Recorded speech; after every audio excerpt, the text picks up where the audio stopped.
clap de lancement du 3e Salon international du recrutement au Mali, CIR Mali. L'Hôtel de l'Amitié de Bamako a abrité ce vendredi 12 mai 2023 la 3e édition du Salon international du recrutement au Mali, CIR Mali. Initiative de l'agence de recrutement Emploi et moi, en partenariat avec DS Tosh Corporates, ce salon qui se déroulera sur 2 jours vise à créer un espace pour favoriser la mise en relation de l'offre et de la demande d'emploi au Mali. La cérémonie d'ouverture était présidée par le ministre de l'Entrepreneuriat national, de l'Emploi et de la formation professionnelle, avec la participation remarquable de la présidente d'honneur du salon, Marie-Claire Diawara, non moins présidente du groupe DS Tosh, du représentant du ministre du Travail et un parterre d'acteurs de l'écosystème RH et de jeunes en quête d'emploi. L'édition de cette année est placée sous le thème « Perspectives d'emploi durable pour mieux reconstruire ».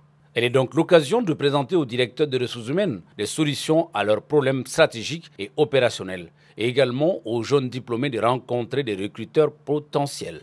Kofi Annan disait « Il n'y a pas de paix sans développement et il n'y a pas de développement sans paix.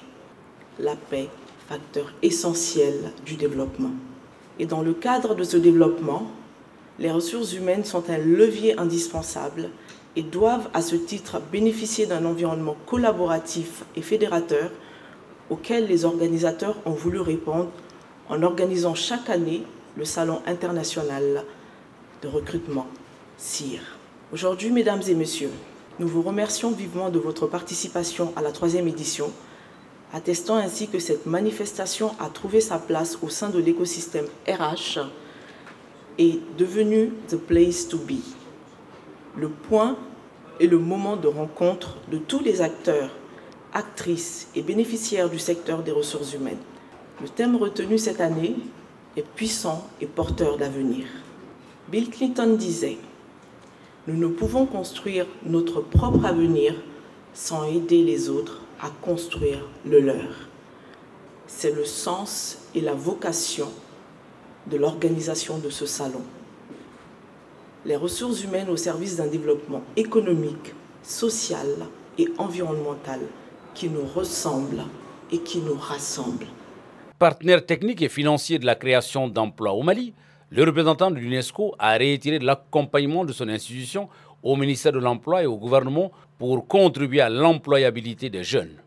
La pertinence de cette rencontre réside dans le fait que nous allons aborder un sujet sensible concernant tous les jeunes dont les statistiques révèlent une forte croissance démographique de plus de 3,6% par an, avec une forte affluence d'environ 300 000 jeunes vers le marché du travail. La question qui se pose est, où sont-ils formés, où ont-ils des compétences? Quelle est la capacité de recrutement des entreprises privées et du secteur privé selon les filières et les zones géographiques du Mali? La réponse à ces questions nous donne des indications sur les préalables pour préparer les jeunes à insérer le marché de l'emploi et de s'autonomiser. Je pense à l'Office national de l'emploi, de la formation, qui détient des statistiques fiables et qui pourrait accompagner cette initiative en collaboration avec tous les services du ministère.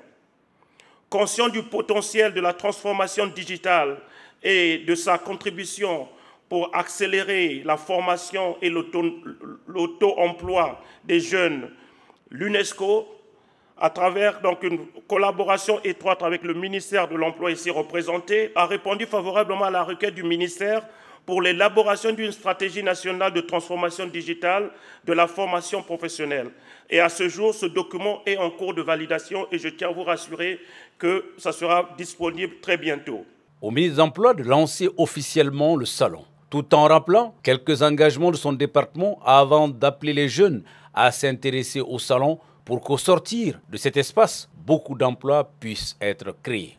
Cette 3e édition du salon de recrutement au Mali, CIR Mali, est un moment important pour les services publics d'emploi, mais également pour tous ces demandeurs d'emploi qui auront la possibilité tout au long de ces 2 jours d'être au contact des professionnels d'entreprise et d'augmenter leurs chances de bénéficier de conseils d'experts en recrutement et d'avoir un aperçu du marché du travail.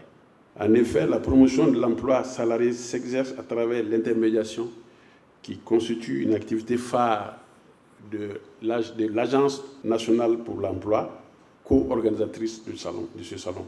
Nous osons espérer que les différentes thématiques proposées lors des panels qui seront animés lors de ce salon dégageront des pistes de solutions aux problématiques liées à la recherche d'emploi. M'adressant au groupe cible, les jeunes et autres demandeurs d'emploi, je les invite d'ores et déjà à participer activement à ce salon, car se rendre à un salon de recrutement, c'est multiplier ses chances de trouver un emploi, un job, comme on le dit entre guillemets, de proposer ses compétences auprès de plusieurs recruteurs. C'est en somme l'ultime étape du succès en s'informant et en préparant le futur. Je déclare au nom de toutes les structures partenaires ouvertes la 3e édition du Salon international de recrutement sur Mali. Je vous remercie. Pendant 48 heures, différents panels seront animés par des grands entrepreneurs, décideurs, spécialistes de recrutement, entre autres sur des thématiques autour de l'employabilité des jeunes, dont notamment les nouveaux emplois durables, le secteur d'offres et comment y accéder.